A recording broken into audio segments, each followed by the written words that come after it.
Comrade gave me the finger to remember to court. We did it do it? Oh, I didn't hear the say it was recording. All right. Everybody hear me out there in the world? Yep. Nobody's saying no. Yep. Yeah, you're right. Yeah. Okay. The Torah portion this week is famously known as Acharei Mot, after the death of the sons of Aaron, because although we were interrupted with some other information, we're told how Aaron's two sons had brought strange fire into the tabernacle. And there's a whole mountain of commentaries. What is that? What did that mean that he brought strange fire, whatever? I like to remember I had a teacher when I was at the seminary up back in the Stone Age. He used to say that the holy, kadosh, is like high voltage electricity. Right? And if you're properly insulated, you can handle high voltage electricity, right? But if you don't have the proper insulation, it'll kill you. So he says we have to see these kinds of things. The holy is kind of that sort of thing, the power and everything that's inherent in the kedusha, the sanctity. Therefore, is part and parcel of the nature. Okay, of the holy. Right? So Aaron's sons, for whatever reason, they did something that was not commanded, and result in not doing doing something that was not commanded, they died.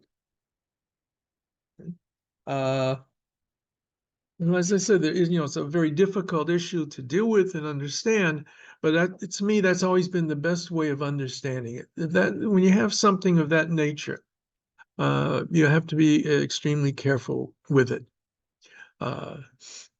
It's not like the cherubim, these cherubic angels flying around, and they're so cute and all that, and that's all you think of the holy. It's not the holy is not that way at all.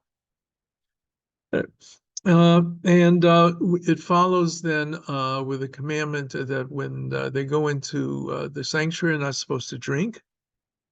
Being intoxicated is a problem for the priests whenever they service in the temple. Indeed, being intoxicated means you lose control of yourself. So whenever you drink, if you overindulge, it can be an issue no matter what in your life.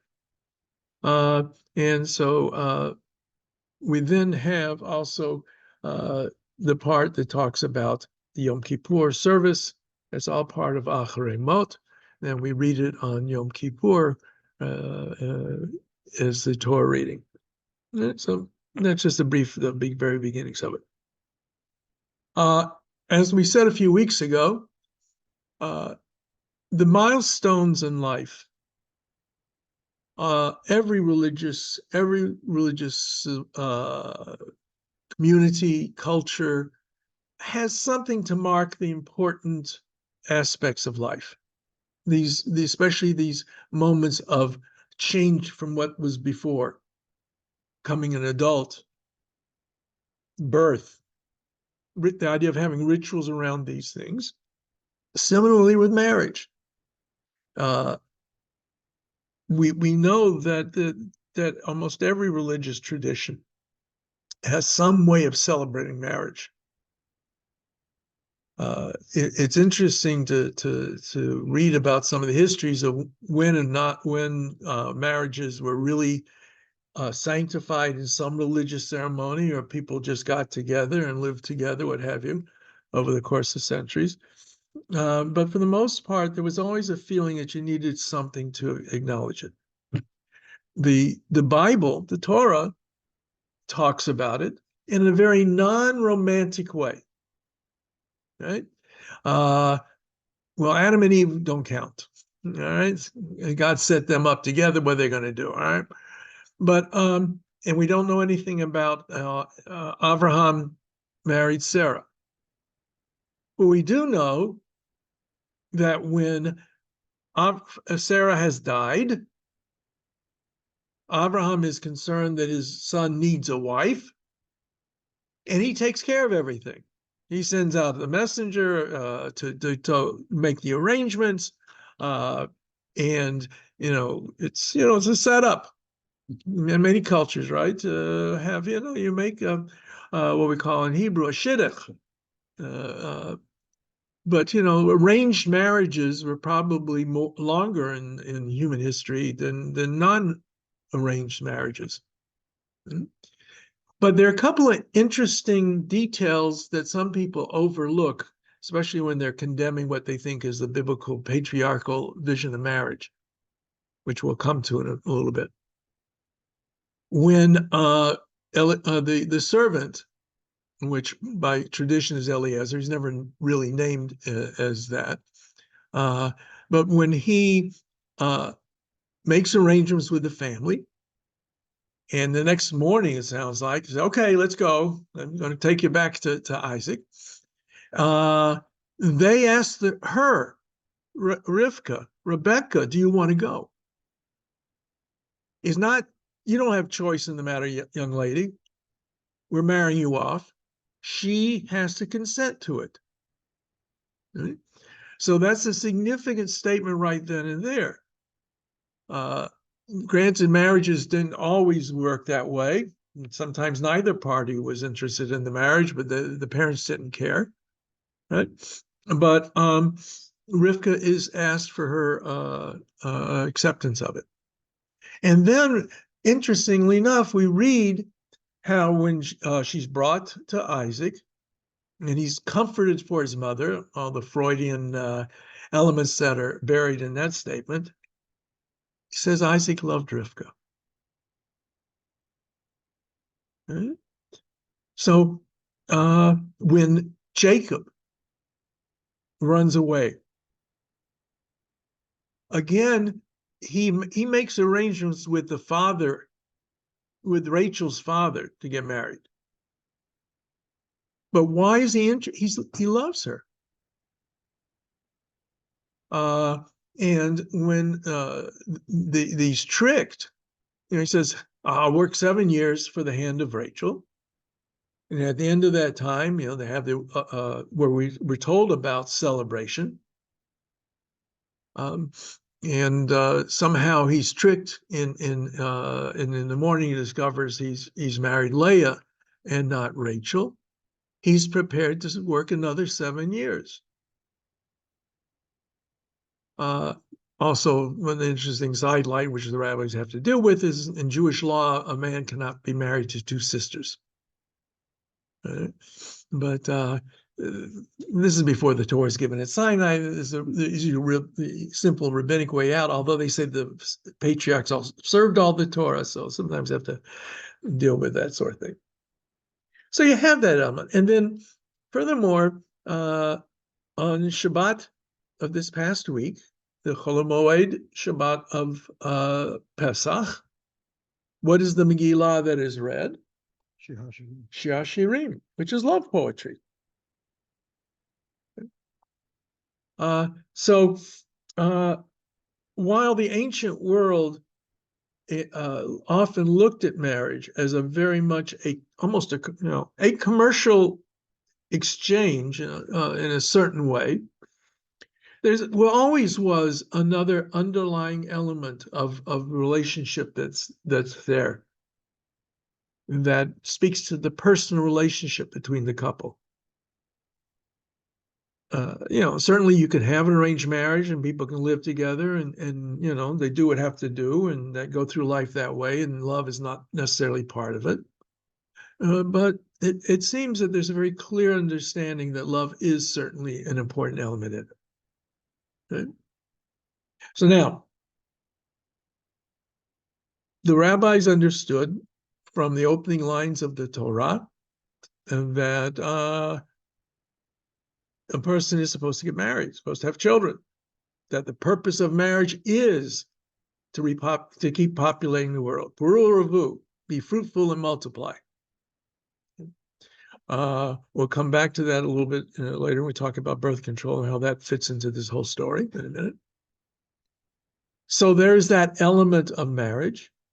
In a stable home creates a home for the children and all of that. So we can see why the sociology of marriage is universal as well, being important. All right. So first of all, let's understand that in truth, and that's in some ways that's become even more so in more recent history. When a couple come together to create a marriage, they really are creating a business partnership. Right? When my parents got married, my mother was a housewife, the old term was. She had worked before a little bit before she got married, but my father was the breadwinner. All right. But today, often when a couple get married, they're both involved in various enterprises, whatever they may be. They're bringing two incomes in together. They're bringing stuff into the marriage. It doesn't sound very romantic, but yeah. If you've got a car and he's got a car and you're willing to pay for two insurances, okay. But if you decide you only want to pay for one car insurance, somebody's got to give up the car and somebody's got to get their name on the car as well, or whatever the case may be. You get an apartment, you buy a house, you buy a condo, whatever you're doing. It's not in one person's name normally. It's in both names. Right? So, on a very basic level, there is this aspect to it, which is important to keep in mind. If you're a very wealthy person and you want to protect your money, you have a prenuptial agreement on finance, what's going to happen afterwards. If you live with me for 1 year, you get this much money, 2 years, that much money. You make it 30 years, you can have half of my estate or whatever, whatever those kinds of things are. But those are elements that should not be ignored. We live in an age of the romantic idea of marriage, and we sometimes think that these are very petty things to be talked about, but they aren't. They're important, and they're important in a relationship.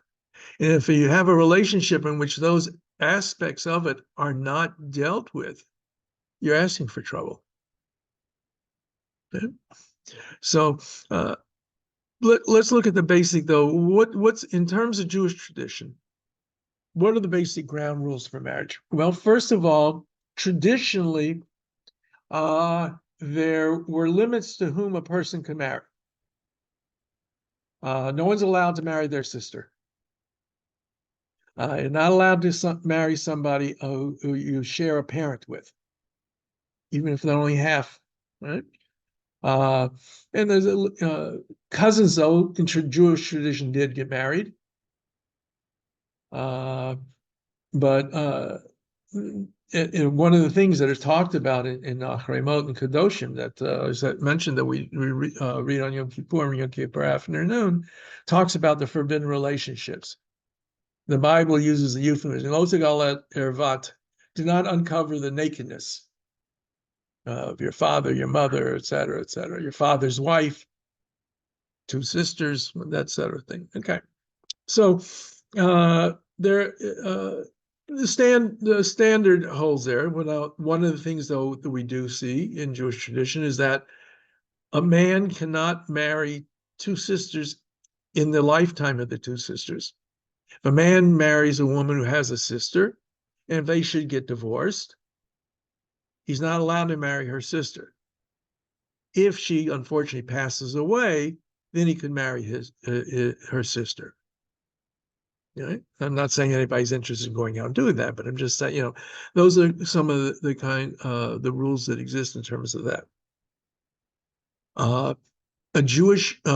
Another restriction that depends on how serious one observes the rules of the Kohanic status. A man who is a Kohen, Right? You know, the status of Kohen comes from your father. If your father's a Kohen, you're a Kohen. Right? So the Kohanim were supposed to maintain ritual purity, and they're supposed to guard against any kind of taint on their lineage. So a Kohen was not allowed to marry any woman who falls under the broad statement of a zonah. Now, zonah technically is a term used in the Bible for a prostitute, a harlot. But the rabbis understood it in more broad terms as someone whose promiscuity was problematic. And so, because it says in the Torah, when it talks about divorce, if a man finds something in his wife, ervat davar, some unseemly thing, that he divorces her, that meant, at least the way the rabbis understood it, the husband suspected his wife of infidelity. And a woman who's suspected of infidelity cannot marry a Kohen. So a woman who's a divorcee cannot marry a Kohen, traditionally. Many, you will find many conservative rabbis do not necessarily hold by that for a couple of reasons. One, we can't be sure necessarily that a person who says they're a Kohen really is. There's some, how do they prove their lineage? Others want to say that they just aren't worried about it, and they don't consider a divorcee in any way, shape, or form of imputing anything on the part of the woman's behavior. Another aspect of that, which can be problematic, and to be honest with you, is the rabbis of old had a very poor opinion of the sexual propriety of their neighbors. And therefore, a woman who was a convert to Judaism was suspect of impropriety, and therefore Kohanim could not marry a convert in traditional circles. We read of certain exceptions, special cases that came about but the rule of thumb was that a Kohen is not allowed to marry a divorcee or a woman who is a convert to Judaism, right? Or who's got such a reputation that we really don't want anything to do with her. Okay. Yeah, it is a patriarchal, one-sided deal. The woman is a descendant of a Kohen, or if her father's a Kohen, there's no limitation on whom she can marry. And indeed, technically, biblically, the only way a man could be guilty of adultery was if he had sexual relations with a married woman. But if he had sexual relations with a woman who's not married, even though it was considered to be not proper behavior, it doesn't constitute adultery. Remember, in the ancient world, a man could have more than one wife. So with that kind of a construct, you can see how it's the woman's status that determines the concept of whether or not it is adultery. We will come to, by the way, don't worry, Rabbeinu, since about the year, around the year 1000, give or take a little bit, there's a Takanat Rabbeinu Gershom, which we'll talk about more later, that says a man cannot have more than one wife today. All right? So guys, don't go thinking you can get away with anything like that. All right, so a couple has gotten together. They decide either somebody set them up or they met, however people meet these days, and all the different methodologies that exist today. I like the joke that when you look at the biblical account, Eliezer finds a wife for Isaac when he comes across Rebekah at the well. Remember, I talked about that. Seems that was the singles bar of that day, as it were. All these, Isaac, Jacob, Moses, they all meet at the well. And that could have been really just a name for a local bar. I don't know.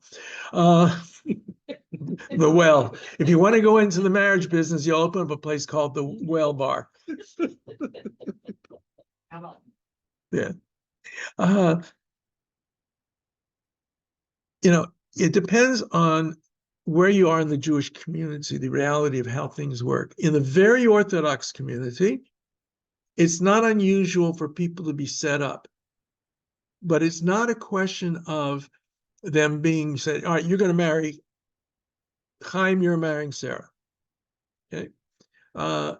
Usually what it is, I think Chaim and Sarah would make a good couple. And maybe Chaim, you could ask Sarah out. And so, I don't know where the place is here to do it, but in Jerusalem, my daughter joked about it too. The popular way for a first date was the boy and the girl would meet at the lobby of a hotel of all places, because that's where there were nice bars. Okay, and they would have something to drink, and as my daughter would say, it's a first date because she's on this couch, and there's the little table in the middle, and he's on that couch. The second date, he's on the chair and she's on the couch. The third date, they may be on opposite ends of the couch. And that's it. If they don't make a match by the third date, goodbye. That operates in certain parts of the Jewish community still to today. All right. Sometimes in other circles, yeah, they said, I remember when, don't tell my son telling this story, but my wife and I once talked about, who would be a good someone for Ari, and we said, there's this girl, and her friend, who was my niece, said, no, that's not a good shidduch. A few years later, she says, it might be good for them. They got married. So, but then there's the famous play off Broadway in which the family wants to set the son and daughter up. So what they do is they arrange for a feud between the families, and they're not allowed to have anything to do with each other, guaranteeing that they will get married. So in any case, or like I said, there's all kinds of ways, and there's Jew date, and I met you at Sinai, and all kinds of ways in which people arrange it. And I've, over the last few years, in recent times, I have done a fair number of weddings where people have met through various kinds of online services. What works. I was on a bus and a trip with a bunch of teenagers in Israel, and my wife made a comment about not liking Southern accents, and I had one at that time, and they said, meet Marty Verman, and the rest was history. So I have no idea how any of that worked. Did a lot of dating when I was a young man. All right, so now you want to get married. You have determined that you're not related to each other. You don't share any common parentage. You're both Jewish, or will be Jewish. Okay. Before you set a date and hire a hall and a caterer and a band or whatever you're using for music and whatever you have, talk to the rabbi that you want to perform the wedding. Okay. Because not every rabbi will do weddings throughout the year. And if you want to get married on a Saturday night, well, you know what time sundown is. If the rabbi is a traditional rabbi, won't travel on Shabbos and won't do a wedding on Shabbos. It's got to be after Shabbos is over. Some will insist that the wedding must have a kosher meal with it. It all depends. So you have to talk to the rabbi that you want to perform the ceremony. I've had a number of times when people say, we've got a date and everything, but we didn't get a rabbi. Are you available? Sometimes yes, sometimes no. And the venue. So all these things, if you want to have a Jewish wedding, you have to make arrangements. Okay. Now, when a couple gets married, Jewish law has the concept of a ketubah. Yeah, like I said, marriage is not equal in the traditional Jewish understanding of it. Okay, without any question. It is the man who creates the marital bond by giving the woman something of value. We'll talk about that more when it comes to the wedding ring. Yeah. And he says the formula, Arayat Mikudeshali, you behold, you're consecrated to me by whatever this is. And that creates the marital bond. And that becomes a problem for divorce, we'll get into later. Okay. Theoretically, the rabbis understood that a husband could divorce his wife for almost any reason. Right? And therefore, to protect the woman, they came up with what was called the ketubah. The ketubah is the original prenuptial in the following way. Remember, I said, we don't think of it much today, but you bring things into a marriage. You bring property.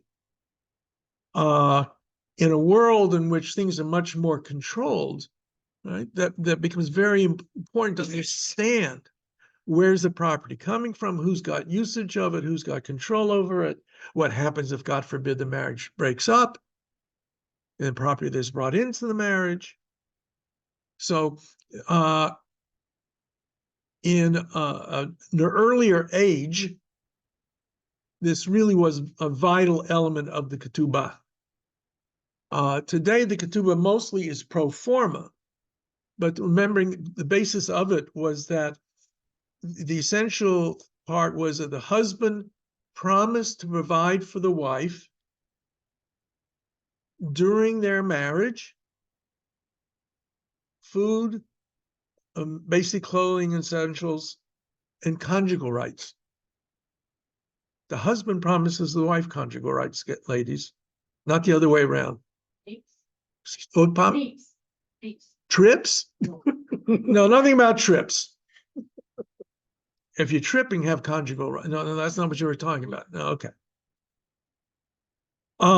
And a divorce settlement should if there's a divorce or he dies.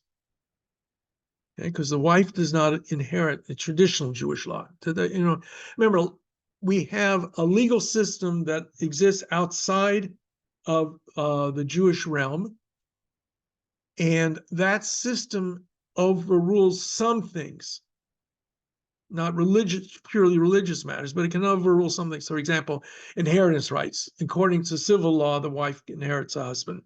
Right? In Jewish law, that was not the case. The children, actually only the sons, inherited the father. Right? So in order to protect the woman,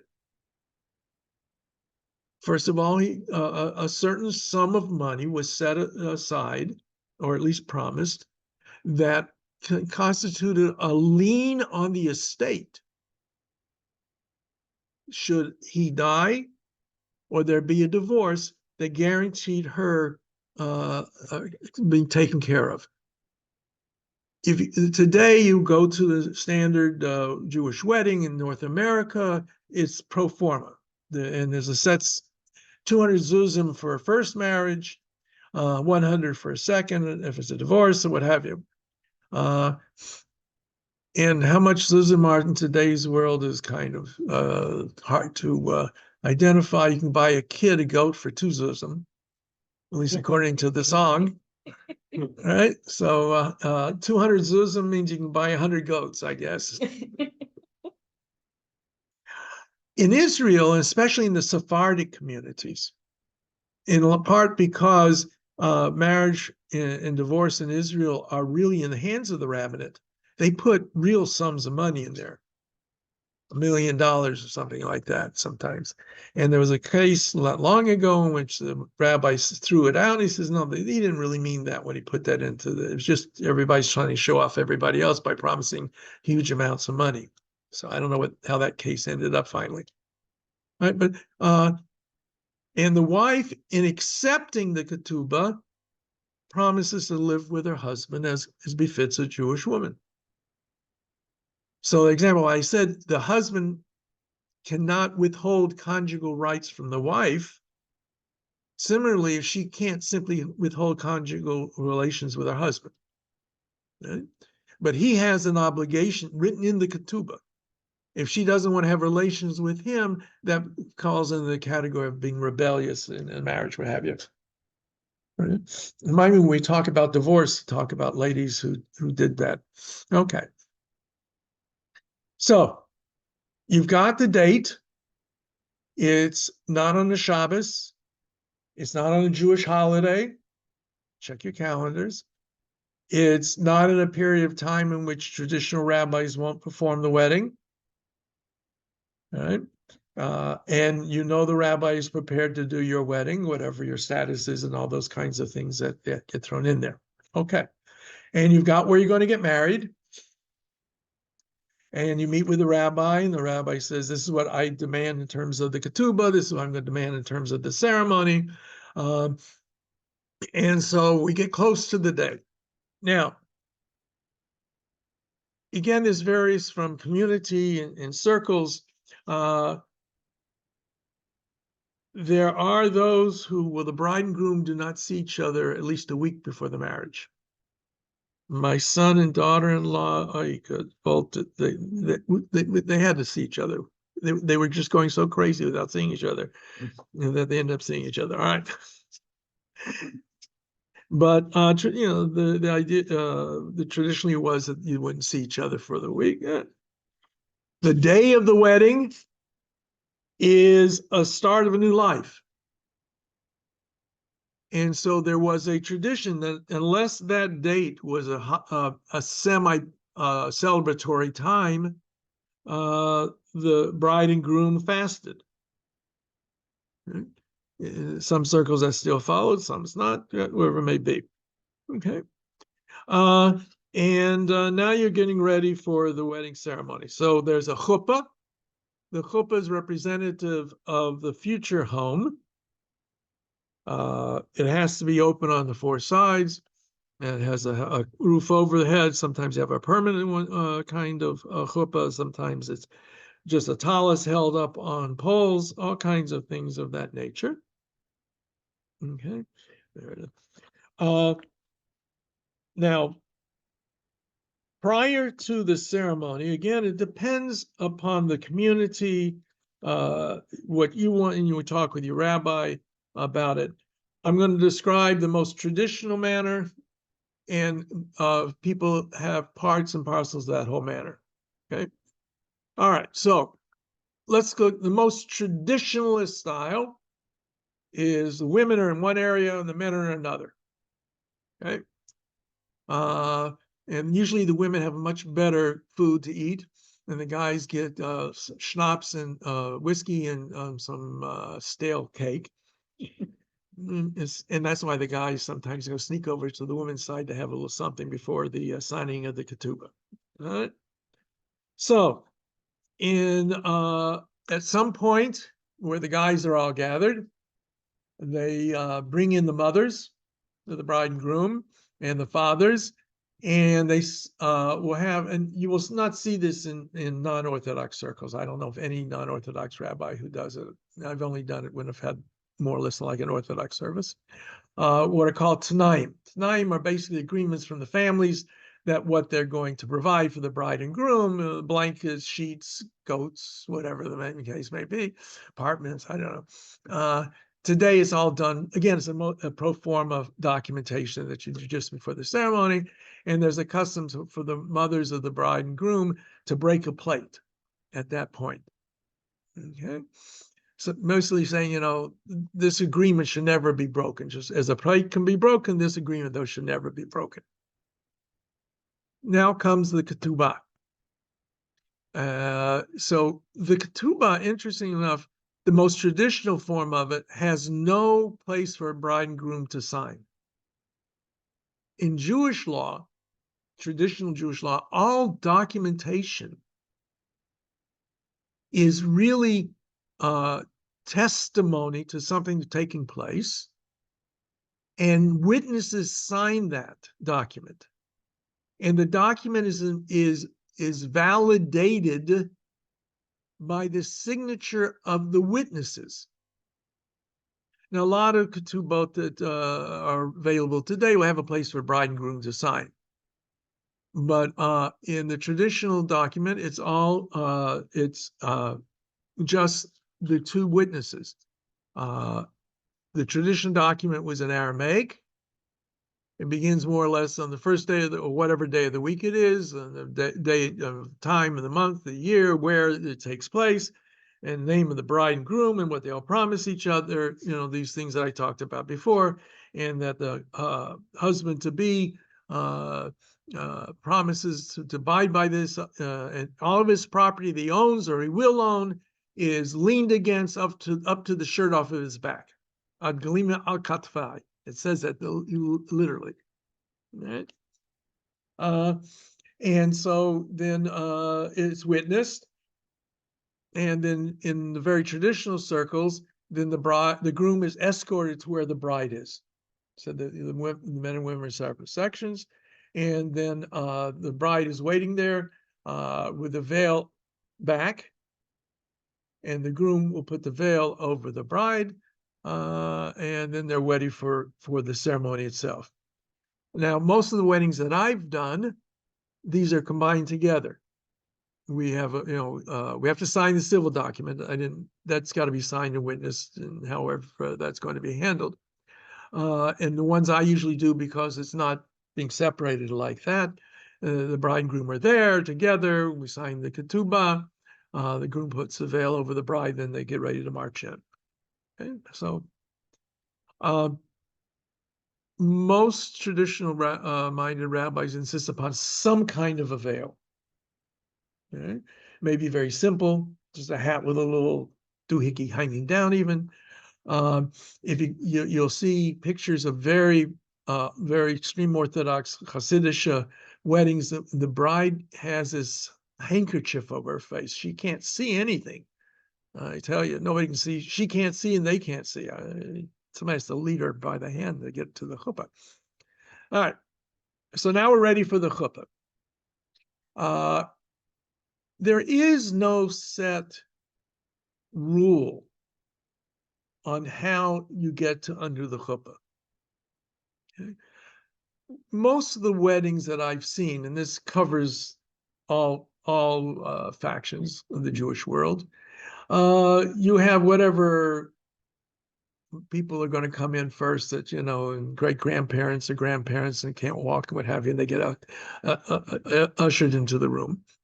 Then if you're having groomsmen, that kind of thing, groomsmen come in and they take their place, and then the parents of the groom walk halfway down to where the chuppah is, and then the groom comes in, and the parents escort their son up to under the chuppah.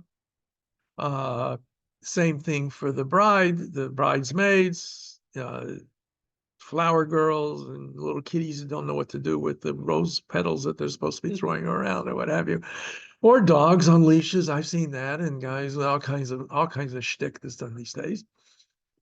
The bride's parents walk part way down. The bride comes in. They escort her up to the chuppah. Now, in what takes place next varies depending upon different approaches.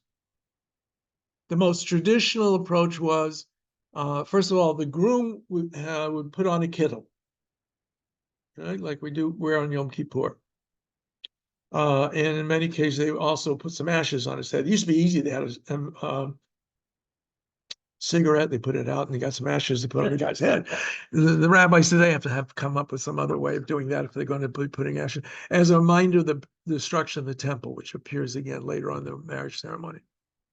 In non-Orthodox circles, you don't see either one of those. So then there's a tradition, the most widely accepted version of that tradition is that the bride circles the groom 7 times. That's a protective circle. All right? It's not subservience. It's really, it's like the bride is saying, this is a moment of change, right? We're moving from one state of being to another state of being. There's two single people are going to become a couple. And in a lot of superstitious traditions, any changeover like that is very dangerous. And it's opened the doors for the demons. I don't believe in any of this. I'm just telling you, this is the origins, okay? And so the bride walks a circle around the groom, at least this is how some folklorists explain it, to protect her husband-to-be, because she's less threatened by these demonic forces. So it was either 3 or 7 times that the bridegroom walked around. I have had a couple occasions where the bride and groom wanted to make it more egalitarian. So the bride walked around him 3 times, he walked around her 3 times, and they did a do-si-do together one time. Okay, and then they come under the chuppah. Under the chuppah, the bride is to the groom's right. She's wearing the veil. The ketubah is usually sitting there under the chuppah, waiting for its big role in the wedding ceremony. Whoever you want under the chuppah, depends on the size of the chuppah, and relationships in families and parents. They love each other, they don't love each other, they're married, they're remarried, they're divorced, they're fighting with each other, you know, all of the different ins and outs of life. Okay, that determines who's under the chuppah. But the bride and groom have to be there, and usually the officiant, the rabbi. We start off, again, this is standard. There's some do it a little differently, but the standard is there are 2 glasses of wine that are poured under the chuppah. The officiant, what we call in Hebrew the Masader Kiddushin, which is usually the rabbi, takes the first cup of wine and he recites 2 brachot. And there's welcoming things that are mentioned, but I'm not going through all of that. He first says Borei Pri Hagafen, the blessing over wine. And the second blessing reads, as always, the normal beginning, Baruch atah Hashem Elokeinu melech haolam, asher kirushanu mitzvotav v'tzivanu, the same kind of introductory line to every mitzvah blessing. And I'll continue in English, who sanctifies his commandments and has commanded us regarding forbidden unions, who forbade betrothed women to us and permitted women who are married to us through canopy, chuppah, and kiddushin. Bless you, O Lord, who sanctifies the people of Israel through chuppah and kiddushin. I don't like the translate canopy and consecration. You know, like that translation, it's canopy and concentration. Just don't eat the canopy. Okay. So then what happens is the groom takes a sip of wine, and then the bride, the groom doesn't give the cup directly to the bride traditionally, he gives it back to the rabbi, and the rabbi either holds it or gives it to the mother of the bride or the maid of honor or someone. The veil is lifted a little bit so she can take a drink from of wine. So they've each had a taste of the wine.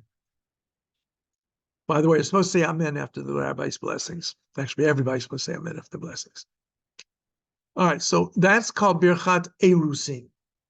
Now, we say a bracha, blessing, before we perform the mitzvah act. So the mitzvah act here is the creation of the Erusin. Technically, the betrothal. Now, the rabbis say that a marriage can be betrothed, a woman can be betrothed 3 ways: shtar, kesef, ubia. Shtar means a document. Kesef means something of monetary value. Or bia is sexual relations. The rabbis forbade create marriages through bia. So all that we have left are documents and money, and we really don't do the document. Some rabbis want to claim that the ketubah is sort of like the document, but that's not what it is. So it is through money, and money usually is a ring. We have today. That's why the traditional rule was that the marriage ring that the bride is going to receive from the groom is a plain gold band or other precious metal band, something that you can easily ascertain the value. And traditionally, there are two witnesses there, and the rabbi will take the rings. First, he says to the groom, "Do you have a ring that belongs to you?" And gentlemen, if the rabbi asks you that question, the correct answer is yes. If you don't want to have a plain gold band for the wedding ring, you want something with lots of diamonds in it, rubies and pearls and whatever else you want on your wedding ring. For the ceremony, you have to have a plain gold band. Certainly your grandmother, great-grandmother, somebody's got one. So the groom buys it from them for $1 and you can sell it, the bride can sell it back or give it away afterwards. Okay. Traditionally, again, the bride holds up her right index finger. Okay. This is the right, this is the index. I always say so you can, says to the husband afterwards, behave yourself. All right. Before the groom puts the ring on the bride's finger, he recites the words of Erusin. Hare at mikudeshet li b'tabat zokadat Moshe v'Yisrael. Behold, you're consecrated to me or betrothed to me, but this ring corresponds to Moses and people of Israel. And then he puts it on her finger. And if it's a ring you're going to wear on the ring finger later on, don't push down too hard, guys, because then you get stuck on the knuckle and that's no good. All right. Traditionally, there is no exchange of rings under the chuppah. Some rabbis do it. I don't know what the practices of all the conservative rabbis in town are. Again, you talk to your rabbi that you're going to have during the ceremony. When I do it and when the more traditional rabbis do it, we hold the bride giving a ring to the groom till later on. All right, so this is the betrothal. This used to be something that took place as much as a year before the actual marriage. But with the vicissitudes of life, it became the tradition to combine them at one time.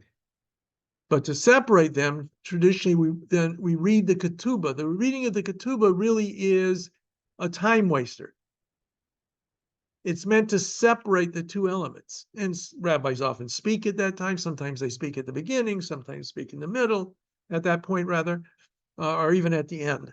But it's meant to separate the two parts, making it clear that this was the betrothal, the erusin, and the kiddushin is about to follow afterwards.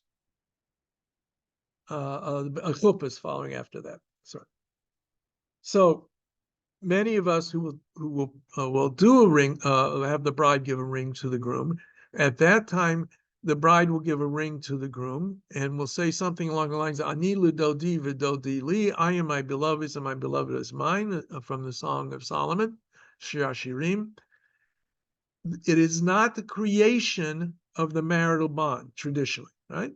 Because that's already existing. You can't create it twice. It's there.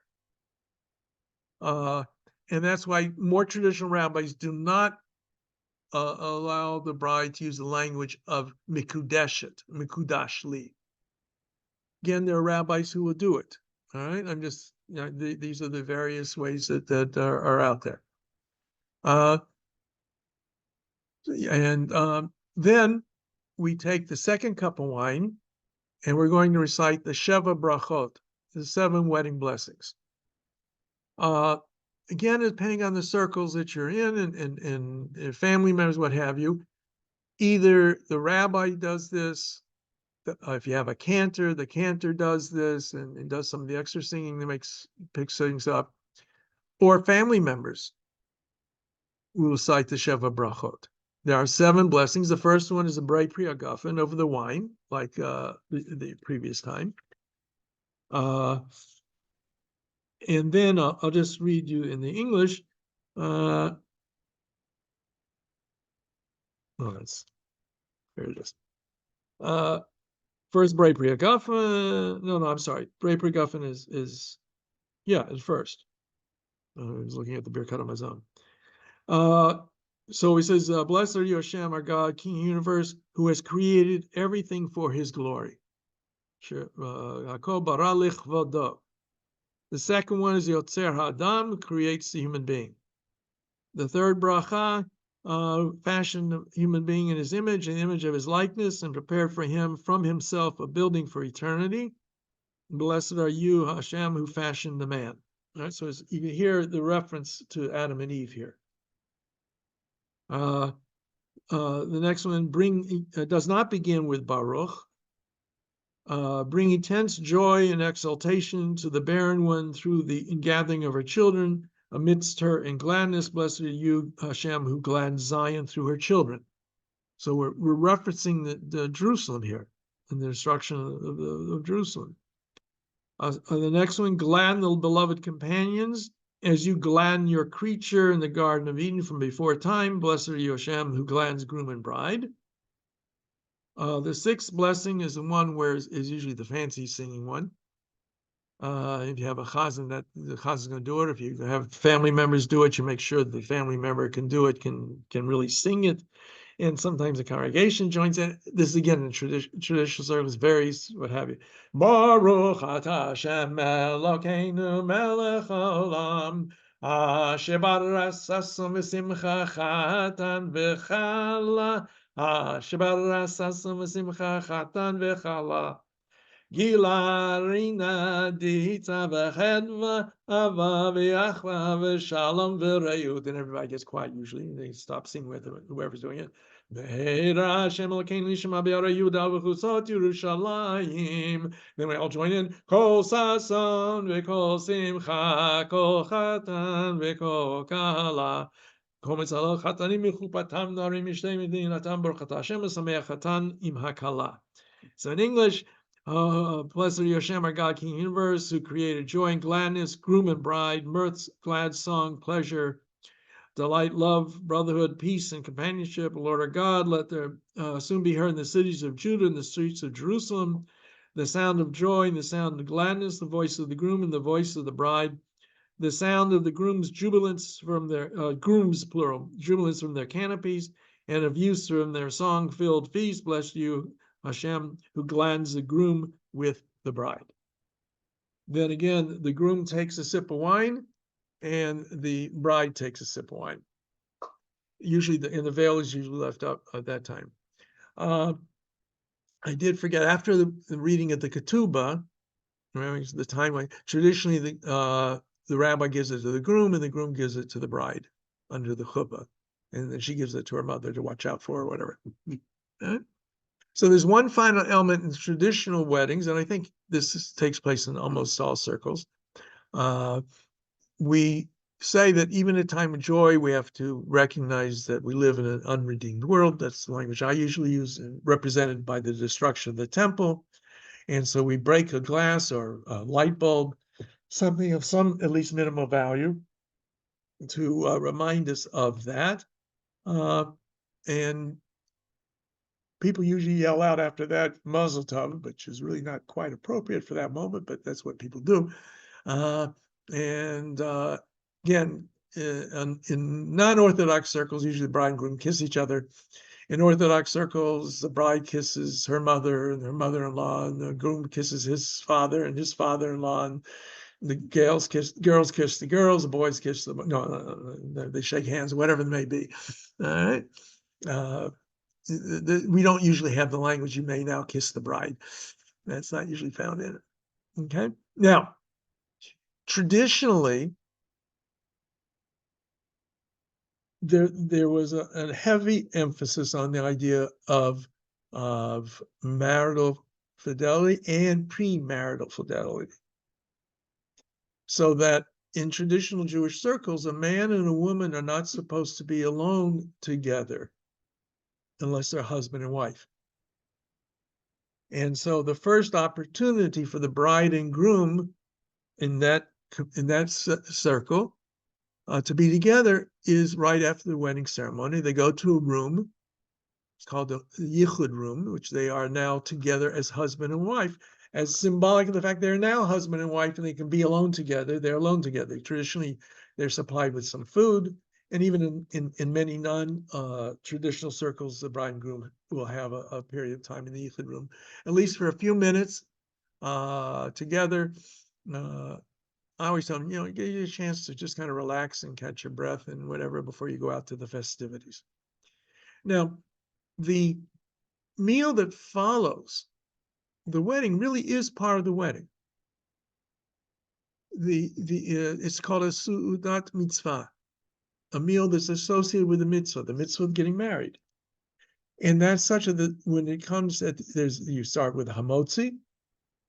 When you finish the meal, there's a birkat hamazon, a grace after meals, and there's a special grace after meals that is recited at the wedding, which again, at the end of it includes the 7 wedding blessings. And the bride and groom are feted for 7 days following the ceremony. There's a hint at that in the story of Jacob. Remember, when Jacob marries Leah, Lavan says, let the 7 days of Leah be by. I'm not quoting exactly, but the 7 days of celebration for her, and then you can marry Rachel. In Orthodox circles, once the bride and groom have had that first act of copulation and sexual intercourse, they separate from each other in terms of relations, because the blood of the first relationship, the rabbis a long time ago decided that would count just like the blood of menses, and so the bride and groom don't have relations with each other for at least a week. So maybe that's helped make up for it, is the 7, so that every day at any meal that you have a minyan present and you have somebody who's not been there before, you can recite the Sheva Brachot again. And in some circles, every night you're having a party, as it were. Right? So also in very traditional circles, obviously the honeymoon doesn't exist. In other circles, it does. Again, it depends on you, your needs, your desires, and what have you.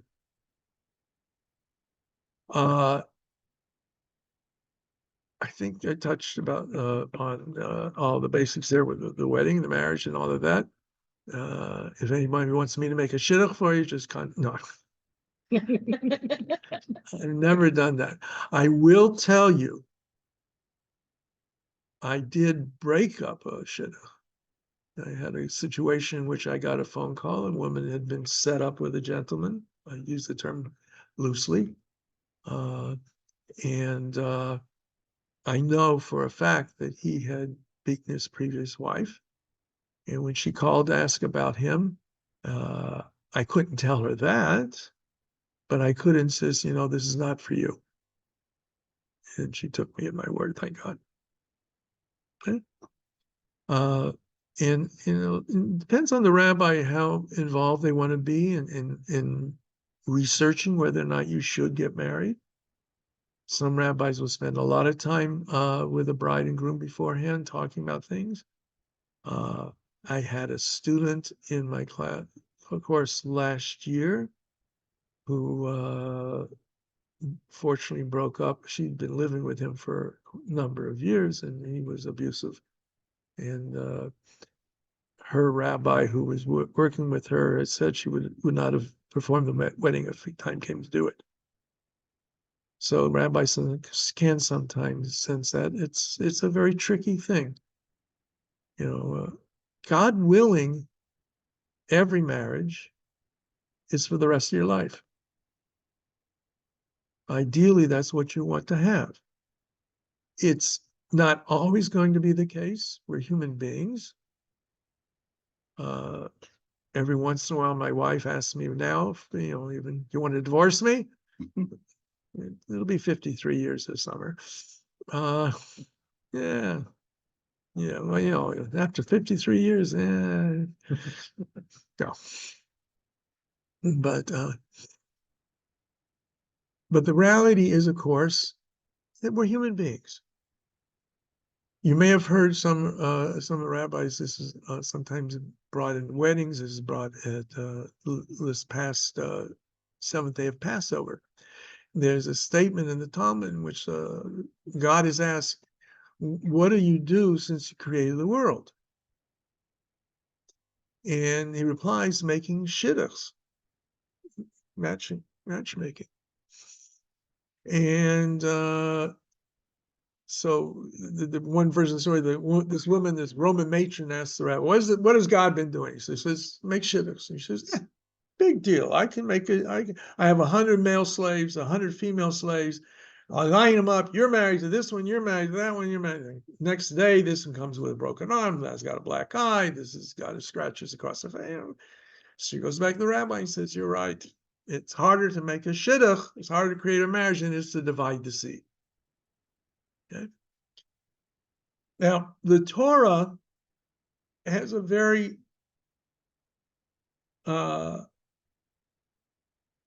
strange way of dealing with divorce. It doesn't talk about it. What it does is says if a man finds something ervat davar, unseemly in his wife, and gives her a bill of divorce, and she goes and marries another man, and he divorces her or he dies, the two of them can never get married together again. Okay?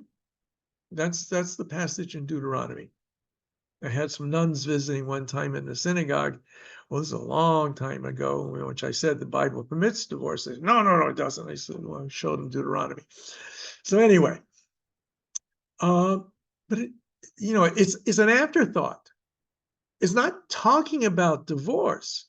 It's talking about preventing serial marriages or wife swapping. Right? That's what it seems to be talking about. And incidentally, if you signed something wrong and you write her a bill of divorce, it doesn't say what the wrong thing could be, and it doesn't say what the bill of divorce is. Just 1, 2, 3. That's what it does. And we have debate in the Talmud even as to what is the grounds for divorce. Beit Shammai, who is usually the most stringent.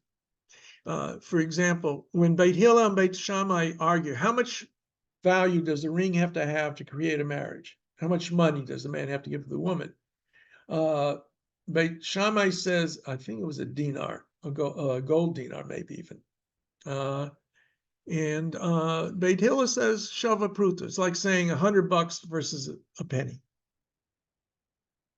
So Beit Hillel is lenient and Beit Shammai is stringent if you want to get married. On the other hand, it means the woman gets more out of it. So I don't know which way you want to look at it, stringent or lenient.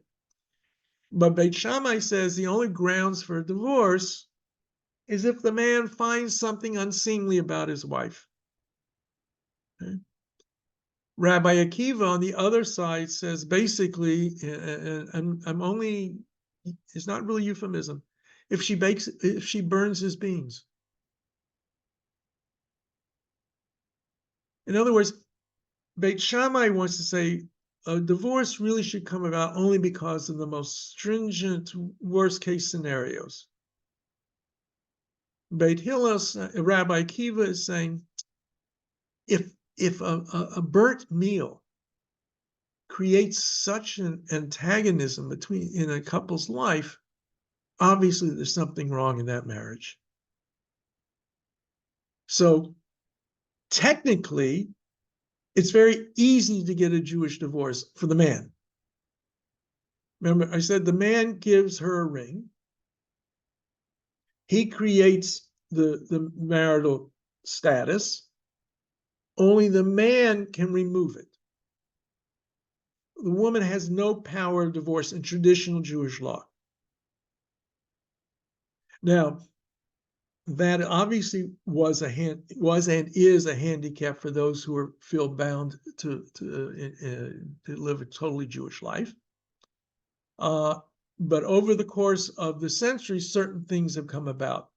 Well, one of those examples in the middle, Takanot Rabbeinu Gershom. In Europe, in France and Germany in the 11th century, there were a series of takanot, of decrees, given under the name of Rabbeinu Gershom, then Meir or Hagolah, the light of the exile, for the Ashkenazic communities. And apparently there were a lot of rabbis involved with it. It's under he's got the major title of authoring it. So one was a forbidding of having more than one wife. A man could not have more than one wife. And they did provide for the exception to that rule, but you needed the permission of 100 rabbis. So that was one thing. A second thing they said was a woman cannot be divorced against her will. While the man had power of divorce, he could not willy-nilly divorce his wife if she doesn't want it. And if they're still married, he can't get married to another woman because of the ban on polygamy. So there's not permission for the woman to create a divorce, there is some power in the hands of the woman to make it so that her ex will want to give her a divorce. Yeah. They ruled that a bride and groom had to see each other before the wedding. There's other things that came in. But those are a couple of the most important ones. Now, but you can have recalcitrant men. There's an expression in Yiddish. It's called an SOB. But you have that. And there has been no satisfactory across the board solution to that problem. The most liberal element in the Jewish world say either party can issue a Jewish divorce. The more traditional elements don't go that far, but will use what is found in the Talmudic literature, which is known as Hafka'at Kiddushin. The rabbis is described in the Talmud that if a man writes a bill of divorce for his wife and sends it to her by an agent, shliach, if the agent walks out the door, okay, the man can revoke that get. He can say, you know what? I don't want it to be good. It hasn't reached her yet. So he nullifies it. Well, what if she's in Rome and he's in Jerusalem and the ship set sail? So now the agent who's carrying the get to her in Rome and at the Trevi Fountain and all of that, she gets a get and says, thank God, finally he gave me a get. I can marry Chaim Yankel over here. We get married. We have children. And then she finds out there was no get. So the rabbi said, if a man sends a get to his wife and by agent and it leaves the door, as it were, we nullify the marriage from the start. Because when the man gave the woman a ring, he says, Harayat Mikudesh Libet Badzo. He has to give her an item of value that he owns. The court has the power to make somebody's property ownerless, if need be. If the rabbinic court says, you know what, all of your property no longer belongs to you, it's hefker, it's abandoned, tough luck, Charlie. You don't own it. So post facto, they're saying that ring that he gave to her under the chuppah didn't belong to him. So there never was a marriage. Okay? That's called Hafkat Kiddushin. It does exist in the Talmud. It has its issues with it because that means now that all the years that they were living together, they were engaging in not nice behavior, assuming they were acting as husband and wife and having relations, what have you. If they have children, what is the the children aren't mamzerim, but what, it's like being born out of wedlock. Right? So the Orthodox world is very hesitant on this. In the conservative movement, they have the central Beit Din at the seminary. When everything else fails, if the people try to get the husband to give a get, and he refuses to do so, and there's been a civil divorce, all right, and he's recalcitrant, and they can't find another way, then in the conservative rabbinate they will use this Hafkat Kiddushin. It's used very infrequently. Hopefully, there's another way around it. In the Orthodox world, they won't touch it. So what happens? The woman is considered to be an aguna. She's chained to that man. She can't remarry. And especially if it's, sometimes the guy doesn't care. He's not interested in getting married again. Or he's not that religious and she is. And he gets married however he wants to get married. And she cannot get remarried. So what can you do? There are certain things that have been done. Any of you ever see the first episode of what was the gangster's story? What? Sopranos. Anybody see the first episode of Sopranos? Do you remember what happened in the first episode of Sopranos? There's a Jewish guy whose daughter wants to get a divorce from her husband, and they go to whatever his name was, and he makes arrangements to convince the husband to get. There was somebody in New York not long ago who was sent to jail for that because he used cattle prods to convince them to do it.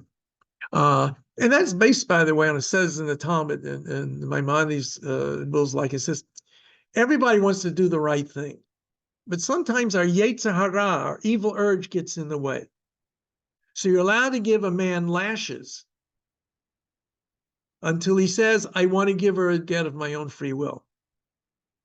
Because you've overwhelmed his Yetzer Hara, his evil urge, and now he does the right thing for the right reasons, even though it took a few whips or some of Sopranos guys to get to him. I always loved that. They were the first one. Also, now it's a little problematic to go get a bunch of gangsters to beat up a guy. It can cause all kinds of issues. In Israel, since the rabbinate has the authority of marriage and divorce, they can turn to the civil courts. After they've issued a ruling says this man should divorce his wife, but he's refusing. He's refusing to abide by the will of the Beit Din, and the civil courts can have him thrown into jail. And there have been guys who've sat in jail for years. Another way that is handled, and this was recently in the Jewish news articles, a small community, all the wives get together and they decide we're not going to the mikveh. So no mikveh means no sexual relations with the husbands. No sexual relations for the husbands means they're not going to be very happy with this guy because he's stopping them from enjoying a marital life with their wives. And they find some way to induce him to give his wife a get if he's in part of that community. Right? So the Orthodox world is very hesitant to, in any shape or form, get involved with civil authorities. The Talmud has a very dim view of Jews turning to civil authorities to enforce law. It dates back to an era in which the Jewish community pretty much took care of itself. The non-Jewish courts were not reliable. There were all kinds of issues. And that's stuck and in part parcel of Jewish tradition, that you don't go to a Gentile court. So In Israel, for example, the very right wing won't make use of the fact that they could go to the civil authorities. One approach that has been adopted, some of my colleagues use one version of it, Orthodox colleagues use another, is a prenuptial. That prenuptial agreement includes within it the statement that if the wife goes to a court and wants a get, and the husband refused to abide by that decision, the husband has to supply her with X amount of dollars as long daily, weekly, monthly, whatever the formulation is, until he gives her a get. And since it's an agreement that is notarized, it has been accepted as having a certain degree of legal binding quality. Many years ago, the conservative movement also came up with what's called the Lieberman Clause in the conservative Ketubah, which tries to do the same thing in a different manner. The parties agree to go to a Beit Din to resolve and do whatever the Beit Din says. That was upheld in one court case in New York, but I think in appeal it was overthrown in the States, especially. Church and state issues, very, very touchy about. In Ontario, there is a ruling on the books that if any party of a marriage is doing something that prevents the other individual from getting remarried, the court will not listen to any claims they may have until that's taken care of.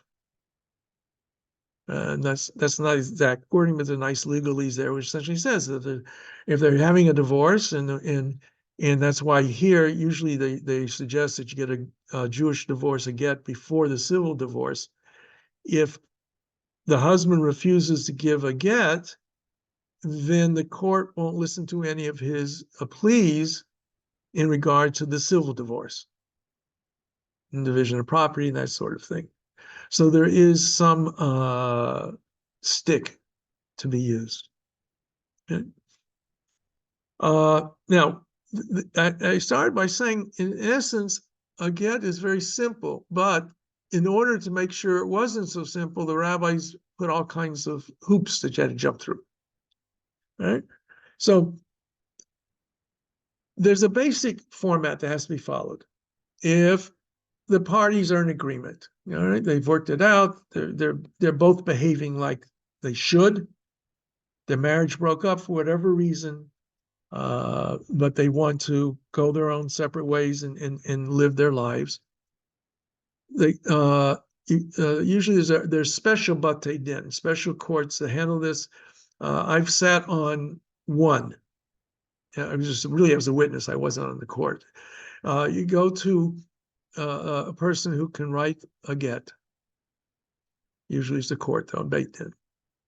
And the two parties involved appear. The man says, I want to write a bill of divorce for my wife. The sofer, the scribe, says, gives him paper and pens and stuff in advance, and he gives this over back to the sofer, so that it's his get that he's giving him to write. And there's specific rules and regulations on how it has to be written, very strict. The man has to answer that he's going to give it to him of his own free will. All names that the parties are known by have to be included in that get. For example, I would be Martin Berman, also known as Marty Berman. I don't know if Rabbi we throw in there or not, because congregants usually only know your title. Would have to be either my wife, God forbid, pui pui pui. Marilyn Berman, also known as Mayor Berman, and the name of the city, the name of the most major rivers that it's by, to identify it 100%, because the Talmud's very strict. It has to be very clear it's for these two people, It's being written for them and for no one else.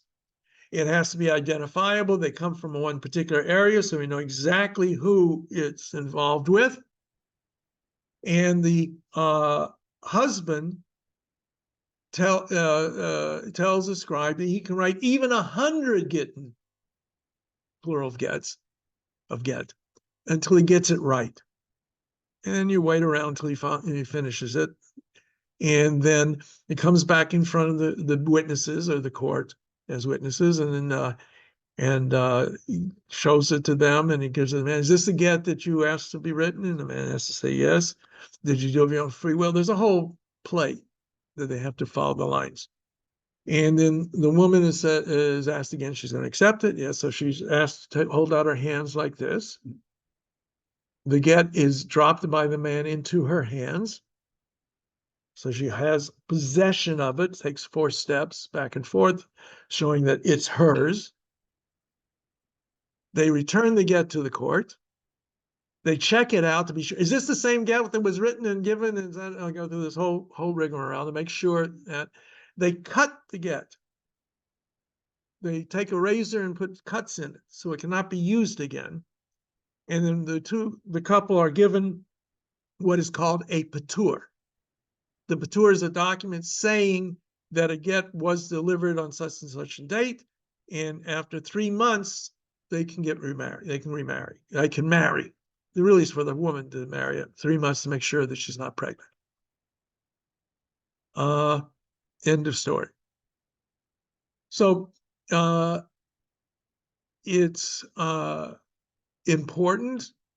The rabbi sought to make sure that the wife is protected as much as possible, that the man couldn't just do it off the top of his head and throw, right away. And at the same time, to make sure that indeed this was properly done. Now, I know, again, depending upon the Beit Din, their attitudes, most of the time, well, I only sat on a Beit Din once for a get. I have witnessed it another couple of times. There's a very strong bias in Jewish tradition to try and keep a marriage together. Shalom bayit, peace of the house. And there is a Talmudic rule of thumb, which I don't think applies today, but the Orthodox community doesn't like saying something like that, which says essentially the woman would rather be married than not be married. Essentially, she'd prefer to be even in a bad marriage than not be married at all. Now that's clearly a reflection of history, but that the historical realia is different in the year 2024.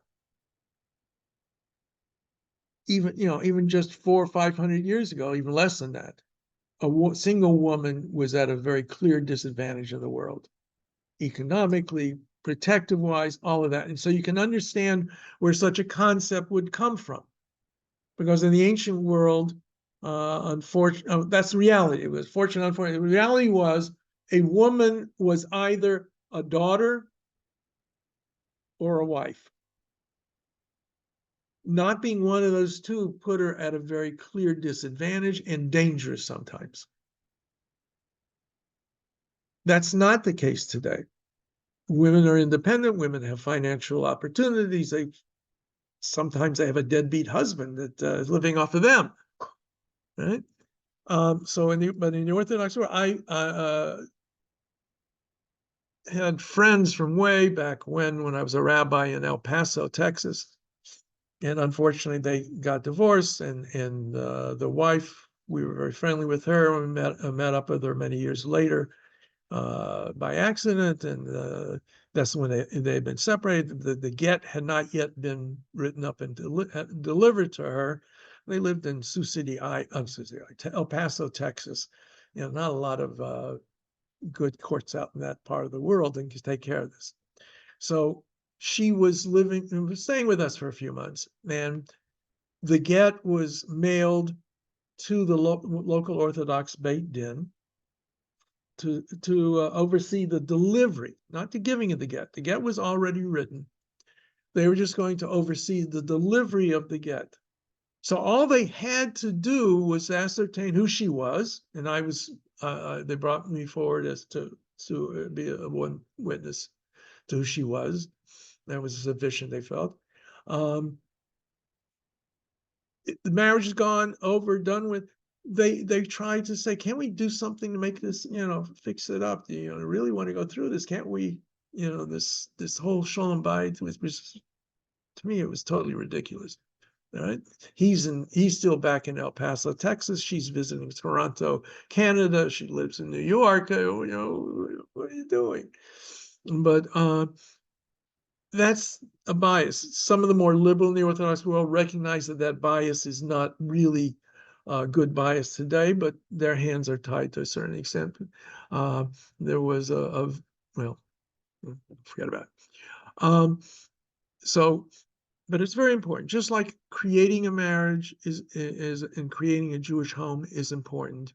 If God forbid something happens to that marriage, it should also be taken care of properly in a Jewish way. And we hope people always act like mensches, like good human beings throughout their lives, even when they can't stand each other. But sometimes that doesn't happen. I try to tell people, always remember the love you have for each other. It was there, something was there to begin with, and if it ends badly, at least be a human being with one with the other. Okay. Any questions on this wonderful subject that we did? The first half is much more fun. You dance at weddings. You don't dance at divorces. Although there have been a few cases where I think some people wanted to dance at the divorce. Okay. But it should always be regarded as a tragedy at best of circumstances. Something went wrong. Something went wrong, even if it's right and good. And sometimes it is right and good. It is better. There are cases where it's far better, even when there are children involved, if life is that bad in a couple's life, that they go their separate ways rather than making children necessarily live through that. And the one last thing is there's this elderly couple. He's 96, she's 95. They're going to the judge, and they want to get a divorce. And the judge says, "You've been married for 71 years, 3 years? Yeah. You're getting a divorce now?" And he says, "Yeah. Why?" "Well, we wanted to wait till the grandchildren died." All right, whatever that's worth. Okay. Good night, everybody.